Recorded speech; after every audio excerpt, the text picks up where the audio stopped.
amati mbégteeg bànneex di ànd ak yéen ñu tawlu ci 5M TV Sénégal jërë ngeen jëf. dal lay nag jàmm mbokk internet yu 5M TV Sénégal ci seen chaîne bi nga xam ne saa bu nekk rek yéen a ngi fiy toppee lépp loo xam ne moo di xibaar ginnaaw nag xibaar bu wérul bi nga xam ne kon jamono ji nag ñu ngi koy partagé ginnaaw ginnu àdduna ki nga xam ne itam moo di Serigne Moustapha Saliou Mbacké waaye nis tuuti ñu gis image yoo xam ne itam ñu ngi koy publier di wax ne ki nga xam ne rek moo di Serigne Cheikh Say Mbacké itam moom dafay bàyyi ko mu nekk nag xibaar boo xam ne kon wérul benn yoon ki nga xam ne rek moo di Serigne Cheikh Say Mbacké kon jamono ji daal mi ngi ci jàmm ak salaam kon information bi nga xam ne kon ñu ngi koy publier di wax ne ki nga xam daal moo di xalifab Serigne Souhaïbou Mbacké moo di Serigne Cheikh Say Mbacké moo fi bàyyi ko kon loolee nekk na loo xam ne daal xibaar bu wérul la mu nekk nag loo xam ne kon jamono ji daal ñi nga xam ne kon ñoo ko jot a partagé kon mën nañ koo dindi di ko ñaanal moom Serigne Cheikh Say Mbacké mu yàgg fi lool te ànd ak wér waaye nag mbokk yi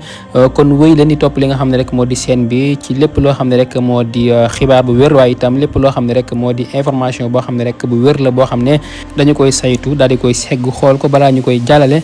kon lépp loo xam daal moo di xibaar wéy leen di ko topp ci li nga xam ne rek moo di chaîne bi di 5M TV Sénégal. borom njurul dana faj 15 maladies dana faj yow mi nga xam dafa néew kattan sa awra di dellu ak ndoxam siti ak hémorroïde ak ballonnement ak diabète ak tension ak prostate ak infection ak bëdi lëndëm biir buy metti estomac insomnie sinusite 15 maladies dina ko faj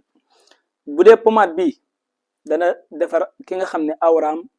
dafa tuuti day yokk awra day rëyal te day defar siditi day yokk awra da koy rëyal te day defar siditi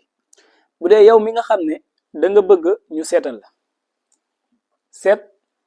boo ñëwee den la seetal lépp loo xam ne mi ngi lay gàllankoor sa dund den la ko defal incha allahu rabbi jërë ngeen jëf